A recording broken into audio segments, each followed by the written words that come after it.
Hello friends, S के career academy में आपका स्वागत है। आज हम पढ़ेंगे क्लास 12th की फिजिक्स, जिसमें पहला अध्याय है विद्युत आवेश एवं क्षेत्र। इसमें सबसे पहले पढ़ेंगे स्थिर वैद्युतिकी।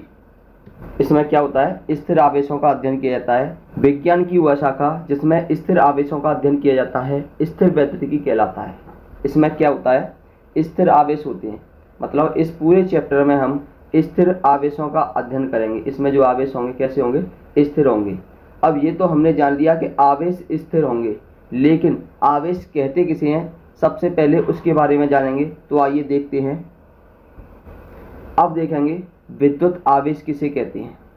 तो आपने देखा होगा कि कभी कभी जब हम कंघे से अपने बाल बनाते हैं तो क्या होता है कि अगर उस कंघे को छोटे छोटे टुकड़ों के पास ले जाते हैं तो वो छोटे छोटे टुकड़ों को अपनी ओर आकर्षित कर लेता है।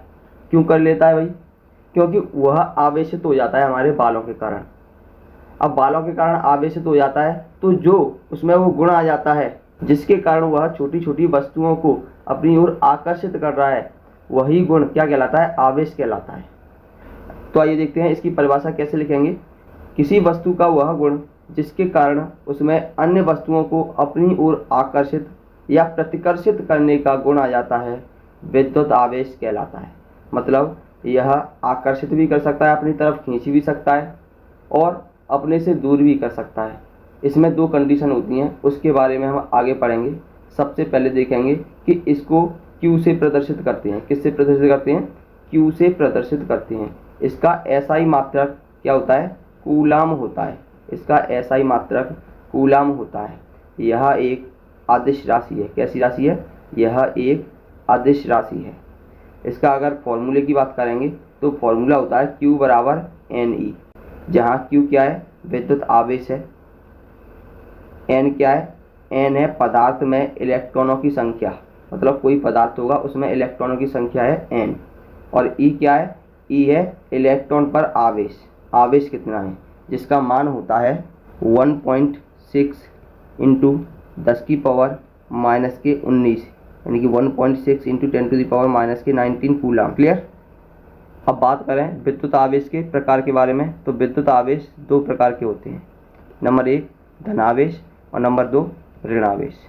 धनावेश किसे कहते हैं और ऋणावेश किसे कहते हैं, सबसे पहले इनके बारे में जानेंगे, क्योंकि हम जानते हैं कि प्रत्येक पदार्थ पर इलेक्ट्रॉन और प्रोटॉन की संख्या बराबर होती है। क्लियर? तो आपने देखा होगा कि NaCl पर देखी होगी कि Na पर इलेक्ट्रॉनों की जो संख्या होती है कितनी होती है? 11। तो प्रोटॉनों की संख्या भी 11 होगी।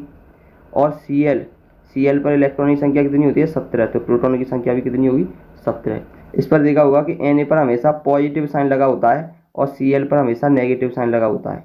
अब भाई इस पर पॉजिटिव ही क्यों लगा होता है, नेगेटिव क्यों नहीं होता है? और इस पर नेगेटिव ही क्यों होता है, पॉजिटिव क्यों नहीं होता है? यानी कि ये धनावेशित होता है और ये ऋणावेशित, ऐसा क्यों होता है? तो इसके बारे में देखेंगे। सबसे पहले यहाँ पर देखेंगे, मान के चलेंगे ये है हमारा Na और ये है Cl। क्लियर? तो यहाँ पर देखेंगे कि Na पर इलेक्ट्रॉनों की संख्या कितनी है? 11, यानी कि इलेक्ट्रॉन हमेशा नेगेटिव होता है। और प्रोटॉन जो पॉजिटिव होता है ये कितनी है? ये भी 11 ही है, जो कि नाभिक में होता है। और यहाँ पर देखेंगे इलेक्ट्रॉनों की संख्या कितनी है? यहाँ पर 17 और प्रोटॉनों की संख्या कितनी है? 17।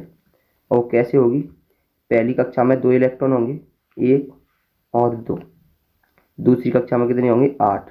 1 2 3 4 5 6 7 और 8।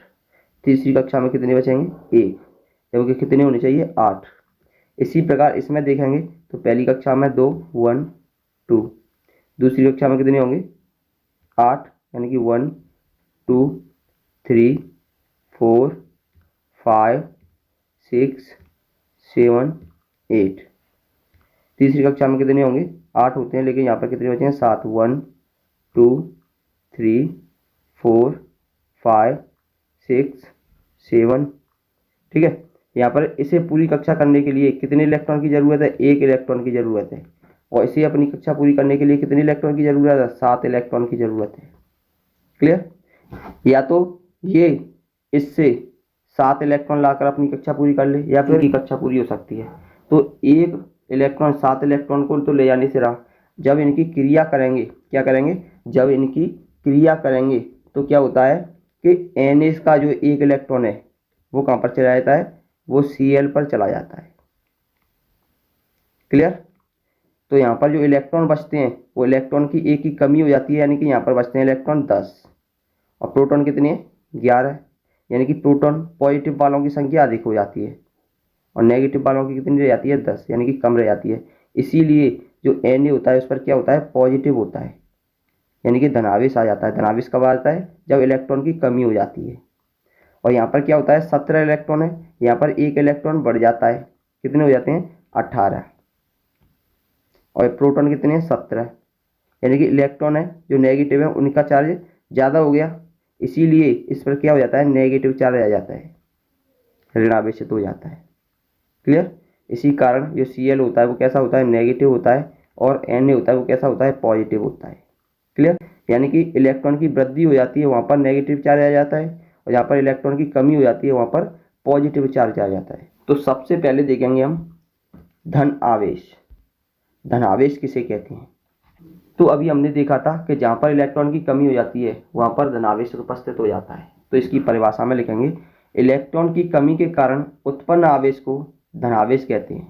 जहाँ पर इलेक्ट्रॉन की कमी हो जाती है वहाँ पर जो आवेश उत्पन्न होता है उसे क्या कहते हैं, धनावेश। जैसे कि स्क्रीन पर देख रहे हैं, यदि कांच की छड़ को रेशम के कपड़े पर रगड़ा जाता है तो कांच की छड़ पर इलेक्ट्रॉन की कमी हो जाती है, जिस कारण कांच की छड़ धनावेशित हो जाती है। क्लियर। अब देखेंगे ऋणावेश। ऋणावेश किसे कहते हैं। ऋणावेश के बारे में भी अभी बताया था कि ऋणावेश किसे कहते हैं, जहाँ पर इलेक्ट्रॉन की अधिकता हो जाती है, यानी कि इलेक्ट्रॉन की वृद्धि हो जाती है, उसे क्या कहते हैं, ऋणावेश कहते हैं। यानी कि इलेक्ट्रॉन की अधिकता के कारण उत्पन्न आवेश को ऋणावेश कहते हैं। जैसे कि स्क्रीन पर दिखाई दे रहा है कि यदि कांच की छड़ को रेशम के कपड़े पर रगड़ा जाता है तो रेशम के कपड़े पर इलेक्ट्रॉन की वृद्धि हो जाती है। अब रेशम के कपड़े पर इलेक्ट्रॉन की वृद्धि क्यों हो रही है, क्योंकि कांच की छड़ से इलेक्ट्रॉन आ गया, अब वृद्धि हो गई है, तो जिसके कारण क्या हुआ, इलेक्ट्रॉन की वृद्धि हो गई, तो इलेक्ट्रॉन की वृद्धि के कारण कौन सा आवेश आता है, ऋणावेश। इसीलिए रेशम के कपड़े पर ऋणावेश आ गया। और कांच की छड़ पर क्या हो जाता है, इलेक्ट्रॉन की कमी हो जाती है, उस कारण कांच की छड़ पर क्या हो जाता है, धनावेश आ जाता है। क्लियर। अब हमने जान लिया कि धनावेश किसे कहते हैं और ऋणावेश किसे कहते हैं। अब जानेंगे हम उदासीन वस्तुओं के बारे में। उदासीन वस्तु किसे कहते हैं, जिनमें इलेक्ट्रॉन और प्रोटॉनों की संख्या बराबर होती है, वो क्या करते हैं, एक दूसरे से टकराकर अपनी ऊर्जा को निरस्त कर देते हैं, जिस कारण वस्तुएं कैसी हो जाती हैं, उदासीन हो जाती हैं। अब देखेंगे इसके आगे, एक इलेक्ट्रॉन पर एक इकाई ऋणावेश, यानी कि इलेक्ट्रॉन पर कैसा आवेश होता है, ऋणावेश, तथा एक प्रोटॉन पर एक इकाई धनावेश होता है। आगे देखेंगे, किसी वस्तु के आवेशन के लिए इलेक्ट्रॉन अर्थात ऋणावेश उत्तरदायी होता है, धनावेश नहीं होता है। इलेक्ट्रॉन क्यों होता है भाई, ऋणावेश क्यों उत्तरदायी होता है, धनावेश क्यों नहीं होता है, क्योंकि इलेक्ट्रॉन होता है वो बाहरी कक्षा में चक्कर लगाता है और छोटी सी मात्रा में ऊर्जा पाकर अपनी कक्षा को छोड़कर दूसरी वस्तु में चला जाता है, जिसके कारण आवेश उत्पन्न हो जाता है। अब नोट में पढ़ेंगे, समान प्रकृति के आवेश एक दूसरे को क्या कहते हैं, प्रतिकर्षित करते हैं। समान प्रकृति का मतलब क्या होता है, सजातीय आवेश। इसका मतलब एक जैसे आवेश होते हैं ये, यानी कि दोनों प्लस प्लस के होंगे या दोनों माइनस माइनस के होंगे। ये क्या करते हैं, एक दूसरे को प्रतिकर्षित करते हैं, मतलब दूर दूर हटाते हैं, जैसा कि आपको स्क्रीन पर दिखाई दे रहा है। क्लियर। अब देखेंगे, विपरीत प्रकृति के आवेश एक दूसरे को आकर्षित करते हैं। आकर्षित मतलब अपने पास पास खींचते हैं। विपरीत का मतलब क्या होता है, विजातीय आवेश। इसका मतलब एक प्लस का होगा और दूसरा कैसा होगा, माइनस का होगा। ये क्या करेंगे, एक दूसरे को आकर्षित करेंगे, यानी कि अपनी ओर खींचेंगे।